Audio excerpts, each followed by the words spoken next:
Sebelum kita membicarakan 6G dan telekomunikasi berbasis satelit, sebuah teknologi yang akan dengan cepat melewati generasi 5G yang akan membuat manusia melompat ke level yang peradaban manusia belum pernah terjadi sebelumnya.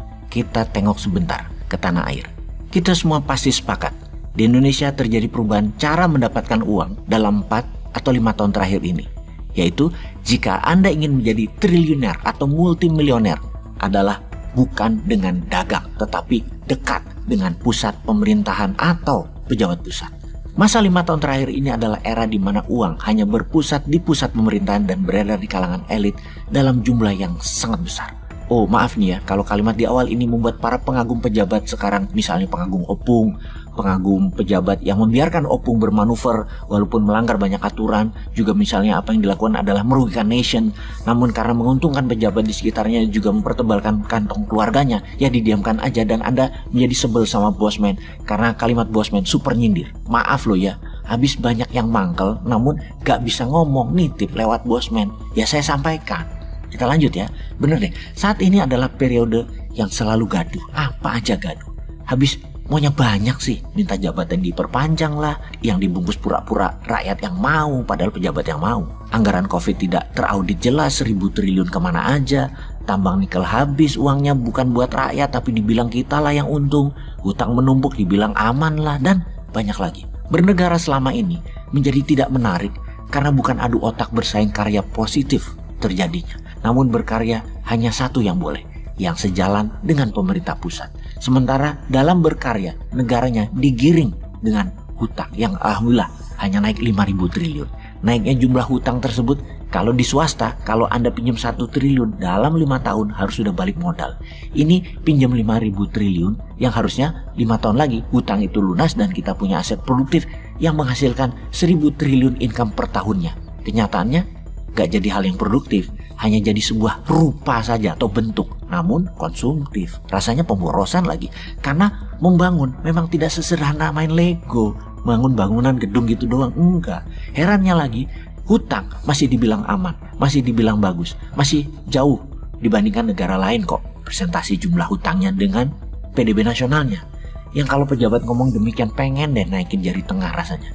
Bos, yang lain memang utangnya besar tapi terbanyak pakai mata uangnya sendiri.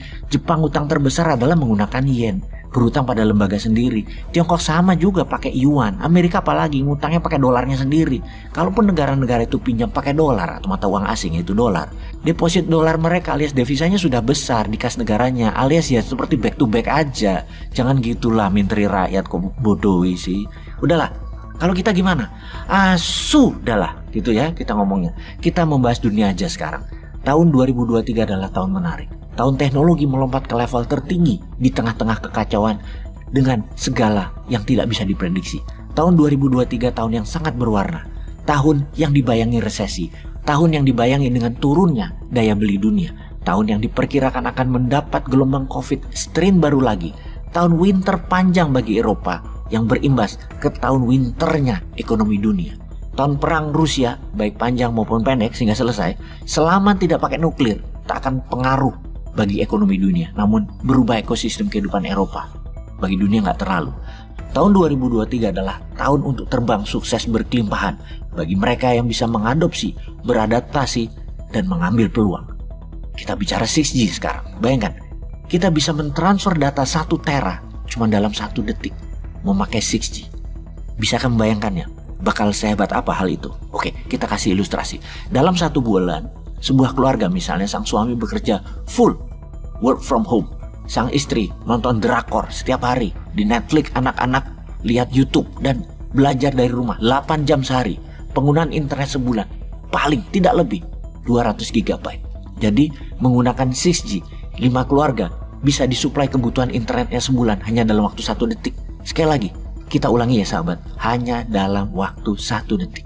Ketika Indonesia mulai mengubah layanan dari 2G ke 3G di tahun 2008, dunia sekitar kita berubah.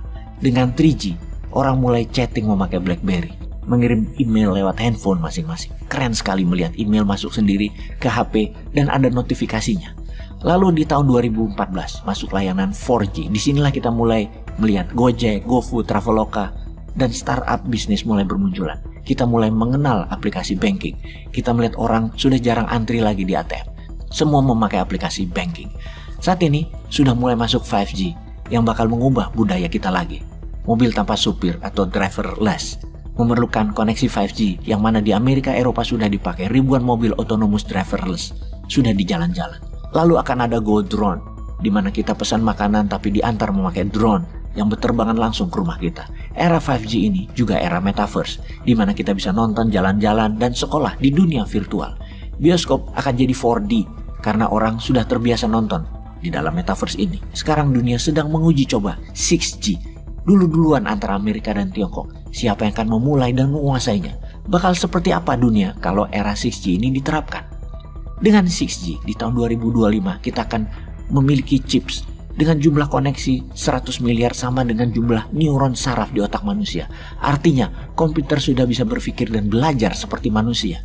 Era 6G ini adalah era robotik, di mana kita akan melihat robot di mana-mana melayani manusia. Robot masak, mengantar makanan di restoran, mengobati orang sakit, dan semua robot ini terkoneksi satu sama yang lain dan saling belajar. Inilah zaman yang harus diantisipasi oleh umat manusia, karena manusia tetap punya keunggulan dari robot dalam berpikir pakai 6G. Karena manusia memiliki wisdom atau kebijaksanaan.